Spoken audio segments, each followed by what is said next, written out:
The defense is rested. Karmelo Anthony will not take the stand. And tomorrow, closing arguments begin. After 4 days of testimony and 27 witnesses, the last thing the defense did before resting their case was put a police officer on the stand. And that officer said one thing. The knife Karmelo Anthony brought to the track meet was not illegal to carry. But what made the day even more interesting, during cross-examination, prosecution pulled up surveillance video and used it to directly challenge one of the defense's own witnesses. Welcome to Criminal Motives. My name is Matt Phifer. I'm a therapist, coach, author who gives my thoughts and reactions to different events that are happening in true crime. I have some thoughts on the updates on the Karmelo Anthony case, but first, let's watch this next video together and I'll give you my thoughts after. And don't forget to like, share, subscribe, and turn on notifications if you enjoy talking about true crime and mental health. With all that being said, let's get this episode started. Karmelo Anthony will not give us his side of the story from the witness stand. We did wonder if the defendant, who is facing a charge of first-degree murder, would testify at his own murder trial, and today we learned that is not going to happen. The defense just rested after calling 6 witnesses over the course of 2 days. Now, the state had called 21 witnesses when they presented their case. Tomorrow, both sides will deliver their closing arguments, and then it will be up to the jury to decide the verdict in one of the most high-profile and emotionally charged trials that we have seen this year. Joining us now, just was inside the courtroom, now outside to talk with us, Cody Thomas of Court TV. Thanks for sticking with us again on this one. Take us inside the moment that the defense rested in this case. Yeah, Chris, so they called 3 witnesses during the Saturday session. They did do court on the weekend 2 days ago. 3 witnesses then, they came in today, did 3 witnesses this morning, and then of course we go on our lunch break. Just a regular old hour and 15-minute lunch break. Pop out here, do some television, go back in. And, mind you, Chris, we've talked about this. This judge has been very prompt. We're supposed to be back in at 12:30 p.m. local time, central time here in McKinney, Texas. So we get back in there, 12:35. All right, 10 minutes, 15 minutes go by, and all right, half an hour goes by. Long story short, Chris, we end up waiting for an hour and 45 minutes before something happens. And as we're sitting there, the only people we see go inside this courtroom are the Anthony family, his parents. And so, of course, the speculation starts running. Are they negotiating a plea deal? Is he going to testify? What are we waiting for? Because this is abnormal. This judge has been very prompt. He's been very on time and very, a stickler about being inside the courtroom when he says to be inside. And so we get back in there. We're, awaiting this big imminent moment, what it might be. And then the defense says they're resting. No colloquy, no asking if he's going to testify and him responding or anything like that. We didn't hear him speak. But the defense is now rested, the state not putting on a rebuttal, the state rests. So that's where we're at now, Chris. And then the jury will have the case tomorrow, of course, following closing arguments and the jury instruction.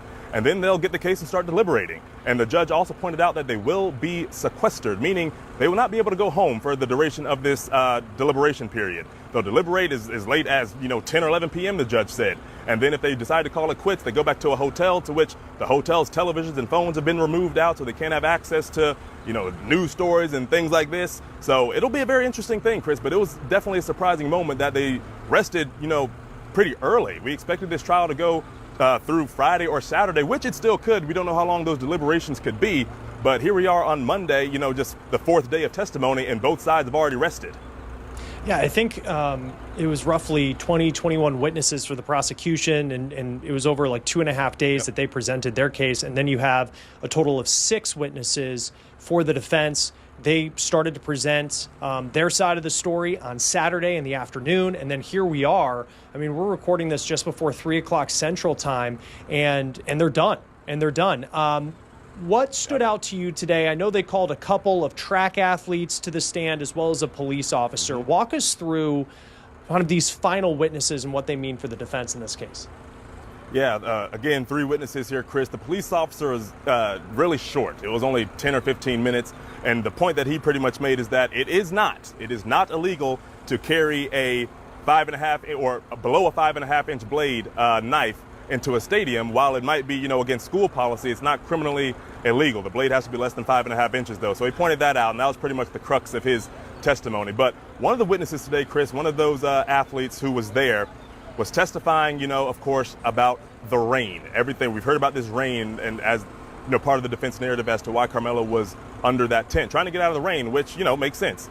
He talked about when the rain started, him, Karmelo, and like 2 or 3 other students went to the dugout, a baseball dugout that's right behind the stadium to get out of the rain. He said they were only there for a few minutes before a coach came and told them they couldn't hang out there. And then as they were walking back from the dugout, this student says that his coach, he was on the 4x1 relay, told them to go warming up. And so they all go there, him, Karmelo, and everybody else go down to the field to start warming up. And he says, they're doing their thing, stretching out, running up and down the tracks, just warming their legs up and everything. And then he says he sees Karmelo go up into the stands. And, him and Karmelo, he knows him. He's known him for a while. That's, his friend on the track team, a teammate. And then he says he's out there warming up and he starts hearing some sort of commotion under the memorial tent. And so he says, he's not quite sure what was going on. Was it, people that knew each other horsing around? Was it, a fight about to break out? He just wasn't sure, but it was loud enough and enough commotion to be concerned. And then he eventually saw Karmelo, and he described it as, sort of being kind of surrounded in his initial police report, his police interrogation, the answers he gave police once this happened. He described it as Karmelo as being surrounded. So he walks us through how he was walking towards the bleachers from the grass, about the 40-yard line he said he was on, towards the bleachers, just to see what was going on. He's turning back to see if his teammates are realizing what's going on. And then he sees, a bunch of students scatter. That was his testimony. And that was, of course, the moment that the stabbing happened. Now, under cross-examination, the prosecutor hopped up and showed that surveillance video yet again. And he kind of challenged what the kid was saying. The surveillance video had all kinds of angles. We have the angle on what happened, and then we have the angle that we actually saw of where this kid was on the field warming up. And they're playing the video, and it gets to the point, and the prosecutor literally goes, boom, this is the stabbing right here, and then he paused it. And then it shows the kid and another collection of runners not walking towards the stadium. So pretty much challenging what the kid had said. And then he talked about how he had interviewed the kid, weeks before pre-trial. And he said when he showed him that video, the kid agrees that, some of his accounts didn't line up. Some of them were just plain wrong. And the kid agreed to that on the stand. So that was very interesting. And then, of course, on redirect, the defense comes back and says, well, if I told you that, the timestamps of these 2 angles of the video didn't match up, you would have, no idea of that. And the kid obviously, agreed to that. He's like, I don't know about the timestamps, but that came up earlier in the trial because they said the syncs were off a few seconds. So that's something that the jury's going to have to weigh here, Chris. But, that was the most powerful moment to me today, as far as this student testifying his account, the prosecutor, challenging that account, but then the defense coming back and being like, well, this might be a couple of seconds off anyway. Yeah, and you go back to that video because it's surveillance video, right, from kind of perched up on the top of the stands of this football stadium. I know you've seen it. It hasn't been released to the public. And it like at the time that it was presented, which I think was on the first day of this trial by the state, we were talking about it not being the most compelling video because you don't really see a lot. But here we are so many days later, and that is something that for someone who could be a very important witness to the defense, prosecutors were able to pull that video up once again that the jury's already familiar with and actually point this witness out and say, and they're arguing that he actually maybe didn't see things the way that he thought he did. Absolutely. And to your point, Chris, I'm looking at the video. It looks very grainy, like a gas station video because it's very wide angle. And when you zoom in, you're going to lose quality. You can kind of make out what's going on, but it still is not the best quality video to be presenting. But at the same time, there are identifiable characters that the prosecution has made very known that they have talked about this weeks before this trial. So they've walked through, this student understood, and not only this student, but other students as well, have walked through the key players. And then we have the forensic video analyst on the first day that, had the different characters spotlighted in the video. So they made sense of what was really going on. But yeah, you would imagine, Chris, it seems like the prosecution had a better relationship with one of the defense's witnesses. So it's a very interesting thing to see play out and then have the defense case end this abruptly.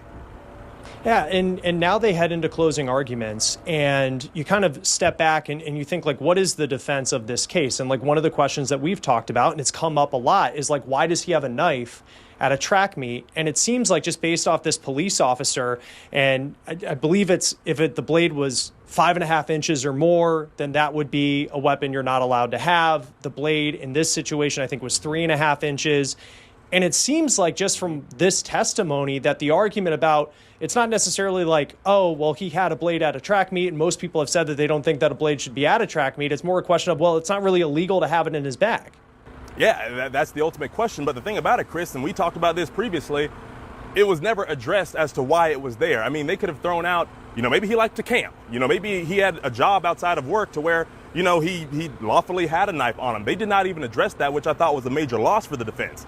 Tell us why this knife was there. We know he used it. We know he made a terrible mistake and it ended in this horrible tragedy. But I felt like addressing why the knife was even there would have been, beneficial to them. But they, of course, missed that opportunity here. And, all that officer did was pretty much say it's not criminal to have a knife that's under 5.5 inches. So, again, he was only on the stand for a few minutes, Chris. I don't know how much that impacted the jury, how they're going to, take that into deliberations. But here we are. They're going to have that case tomorrow.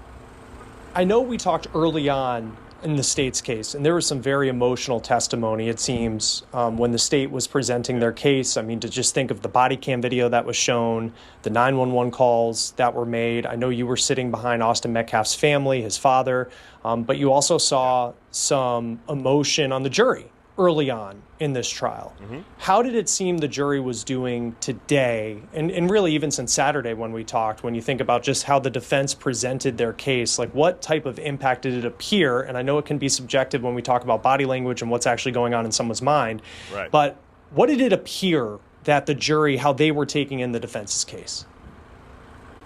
So, Chris, we haven't really seen much, visible emotion from the jury since when we talked previously when they were, seeing the body cam. They weren't even that emotional, or at least I expect them to be more emotional when they saw photos of Austin Metcalf on the autopsy table. They saw 2 photos of him on the table. Then they saw 2 photos of his heart actually removed from his body as the medical examiner was explaining, the injuries and the severity of those injuries.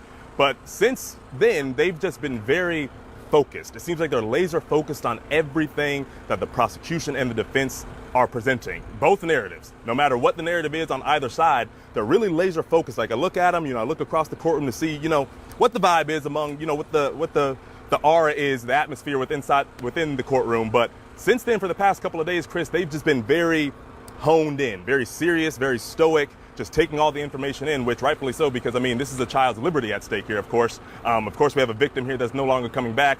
We have, again, a 17-year-old's liberty here at stake, a sad thing all around. So they want to take all the information in to make the most educated, fair decision that they possibly can, of course. And I know you talked about just how stoic Karmelo Anthony seemed, that his family seemed throughout the entire trial. Yeah. Just as his family was going back into the courtroom, was there any sense of emotion that you got from his family, maybe today in the courtroom as well? I did not, Chris. It's been the same story for the past 4 days. Today's day 4 of testimony, and again, very serious, very stoic. It's of course, it's a grave situation that they're dealing with.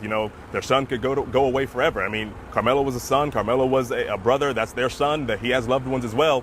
And, they're taking in all these, these allegations against him just as in real time. So, but I'm looking over at them as they're walking back in that courtroom, and they were just also very serious walking back in. I looked at them when we finally got back in after that hour and 45-minute break, still sitting over there, father's arm around the mother, just, taking it all in. And then the defense, of course, rested, and then everyone left. We went back in for maybe a collective 5 minutes. So I'm sure, they're dealing with the gravity of what's really going on. Again, like you said, subjective. We don't know what's going on in people's minds. I'm sure there's all kinds of mental gymnastics going through their minds as well that may not be presenting outwardly.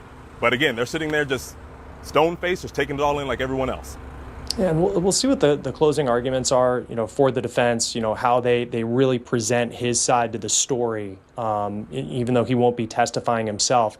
One thing I was thinking of today, just kind of like going through the notes, is just how many people on the state side of it bluntly said in court that they did not believe that this was self-defense. And then you look at some of the defense witnesses, and I didn't get a sense of even people who had testified that, they saw commotion and all of this, and maybe they even witnessed this push and thought it was a forceful push from Austin Metcalf. I don't know if there was ever a witness and that looked to the jury and kind of similarly on the defense's side said that they believed that this was self-defense. No, there's not one. 100% of these student eyewitnesses all said, that one, they didn't think anything was going to happen. 2, all of them said the prosecutions, and actually, oddly enough, Chris, one of the witnesses on Saturday, one of the defense's witnesses, also said they felt Karmelo was in the wrong. And the thing about that witness, Chris, they got up there, they put him on the stand, and the defense attorney said, we haven't talked before. We've only talked for 2 minutes outside here in this hallway before you got on. And that was interesting to me because, there's a lot of that goes into witness preparation, especially with a trial with as high magnitude and tension as this one. So I thought that was very peculiar. And then so they walk through the situation, and then the prosecution comes up there, and the prosecutor's like, so we've talked more than 2 minutes. In fact, I was texting your father last night, so this would have been last Friday night. So it was odd to me that it seemed as if the prosecution had a better relationship with one of the defense's witnesses. And then that defense's witness, again, said that he still believed that Karmelo was in the wrong. This is in Saturday's testimony. So I haven't heard any testimony from any of these students there so far that, spoke in favor of Karmelo, which is, I expected going into this, maybe half and half. Maybe 5 or 6 would say, yeah, Karmelo was being an instigator. And then another couple would say, Austin was being an instigator, which there have been some that said both of them, frustrations were rising. We know how young boys get with the hormones and competitive sports and all that. So we've had some of that too, but no one's really said that this was self-defense. All of them have said that they don't see it as self-defense. And I wonder too, because there was this, the tent culture. I mean, we've learned over the last 4 days a lot about how track meets work in Texas. And, the defense has people who say, like, it's okay to go under a 10. And then you have the prosecution, which said, at track meets, it's really uncommon for an athlete to go under another team's 10. And then you have, it seems like there was a variety of answers when it comes to how strong the push was from Austin Metcalf. But then it feels like we get to that point where this stabbing took place, and it didn't seem like for the defense either, that we really had a witness that was able to look and exactly see what happened kind of within that moment. That may be what matters more than anything else in this entire trial. Yeah, and the thing about it, Chris, that moment, all of the witnesses said it happened so fast. They saw, scuffles going on, but they took it as, nothing's not going to happen. If anything, Austin will push him and he'll push him back. And then before they knew it, they didn't know somebody was stabbed until Austin lifted up his shirt and they described it as a hole in his chest. So, they might not have seen the moment. It seems like the way they describe it was in the blink of an eye. But all of them have described it as, something was going on, emotions were running high. But, they said they weren't really scared. They've seen, boys talk trash to each other before. They've seen this kind of, competitive nature come out. And then all of a sudden, this horrendous act happens that takes the life of Austin Metcalf. And it happened just like that. It's by the way they testified. So maybe they just didn't see it, Chris. But, there's nothing there that, again, from witness testimony that pointed toward that this was actually self-defense based on their accounts. Yeah, and I just think, too, of how chaotic this moment was. Because, for us, in hindsight, we can break down, and that's what this trial is about, like breaking down every step of what led up to this happening and what happened after it, with Karmelo allegedly throwing the knife and running away, and then, the question of whether or not this was all self-defense. But it just seems like from the variety of accounts from both state and defense witnesses about what happened, it just speaks to how chaotic all of this was, because it just happened so quickly. Not to put you on the spot, but I just think of these jurors now. And when they get into that jury room, they're going to be going through what they heard, these 27 total witnesses that they heard from both sides over the past 4 days. Yeah. Like, as you kind of think back to what you took in over the past 4 days, like, what are some of the big moments that stand out to you that the jury might have at their front of mind?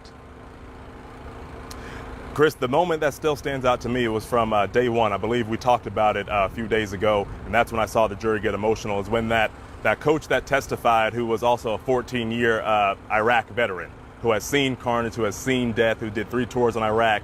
He was a coach, and he was one of the ones that, ran over and took his jacket off and started, doing the compressions and putting pressure on the wound. And, he was on the ground doing the compressions. We had another coach on the phone calling 911, to which they played that 911 call, but that coach that was the veteran said he's heard the death rattle before. When somebody stops breathing and then their life or their body does one last-ditch effort to bring oxygen to their brain to try to save their life, and that's what we've heard, on shows and movies and stuff as the death rattle. It's a different kind of breath, your last breaths. And so he said that Austin was not breathing anymore. The coach on the phone is telling 911 that, and then you hear in the 911 call that coach on the phone says, "Oh, he's breathing again." But then the coach on the stand was saying, me being the war veteran, have seen people die before.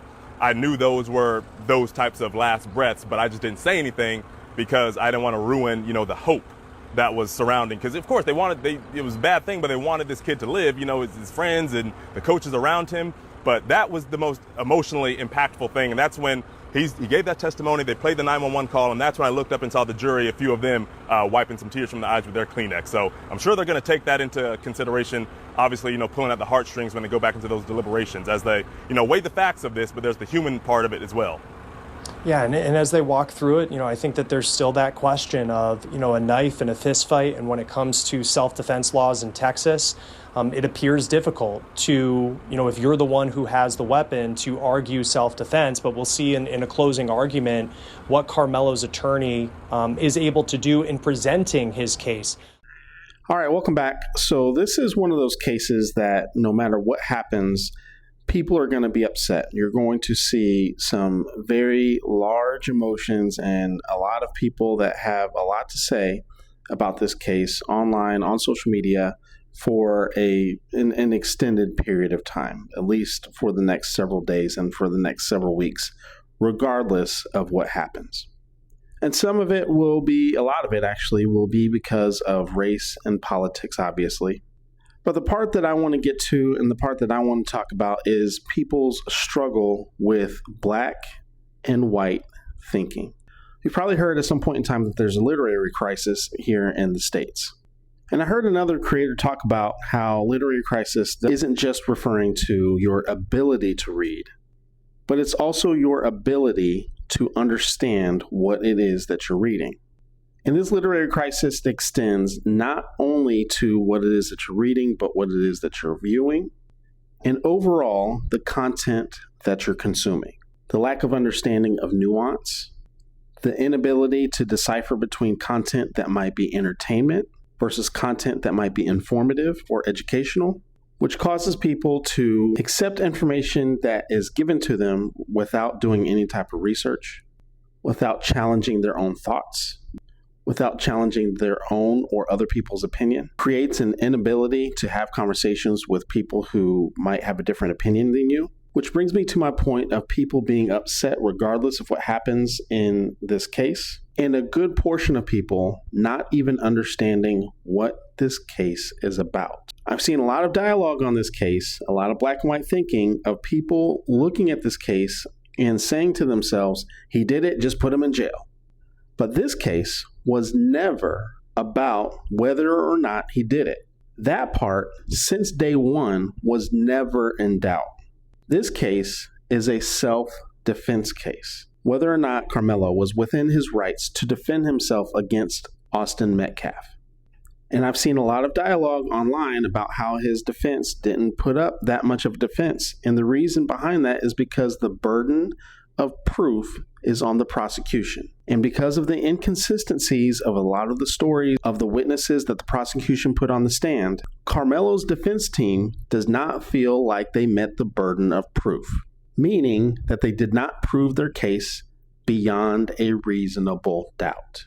For example, a lot of people, including myself, asked the question, why did he have a knife at the track meet to begin with? And there was a reason why the defense rested after the officer's testimony. The officer testified that the knife was not illegal. So the answer to that is that even though the knife might be against school policy, wasn't illegal for Karmelo Anthony to have. So it might be more difficult for the prosecution to prove that Karmelo was carrying the knife for ill intentions if he's allowed to have the knife to begin with. Now, some people will make it a really big deal that it's against school policy to have the knife to begin with. But let's be real. There's a lot of things that students do that are against school policy that they do anyway that most people don't think is a big deal. Like texting during class, making phone calls during class, recording during class.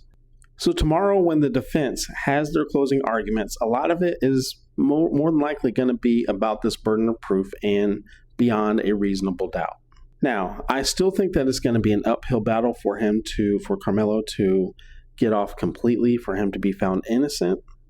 And it sounds like the meeting that they had after court today was about the possibility of these charges of manslaughter being one of the possible charges that was on the table for the jury to deliberate on. And again, this is where a lot of people could potentially be really upset on social media, online, in the news, with their reactions because they don't understand nuance. I talked about this in the Mackenzie Shirilla case, that I felt like manslaughter might have been a more appropriate verdict in that case. And people got really upset in the comment section because people think that she caused harm, so it's automatic murder, right? Because what she did caused death, automatic murder. But that's not how the law or the legal system works. In particular, when we talk about intent. And intent, not only in that case, but in this case with Karmelo, is really difficult to prove without A, being in someone's head literally, or B, having an overwhelming amount of evidence. For example, another case I talked about, Corey Richens, there was an overwhelming amount of evidence of what her intentions were. They were financial. She wanted to move on with a new boyfriend or her side piece. And that was very, very clear. It was beyond a reasonable doubt. In this case, it's a little more difficult to determine whether or not Karmelo Anthony really just wanted to get Austin Metcalf's advances to stop. So yes, doing something to cause harm, but in a way to get the attack to stop versus the intent to try to kill. And a lot of times prosecutors, because they want to make sure that the family gets and feels justice, if they feel like things may not have been proven beyond a reasonable doubt or they had shaky witnesses, might offer manslaughter on the table, which could happen tomorrow, because they would rather see something happen than for nothing to happen at all. Now, I talked a lot about the Austin Metcalf side not having nuance and them potentially being upset if Karmelo were to get an innocent verdict or it were found that this were a defensible situation and self-defense carried and he were found innocent or the charges were reduced. But Karmelo supporters might also find themselves struggling with black or white thinking as well, not understanding the fact that, yes, it may not have been illegal, but some people on jury may not tolerate the fact that he had a knife at the track meet to begin with. Not understanding the nuance behind self-defense. Yes, you can defend yourself. However, you have to defend yourself to the extent of what the attack is against you.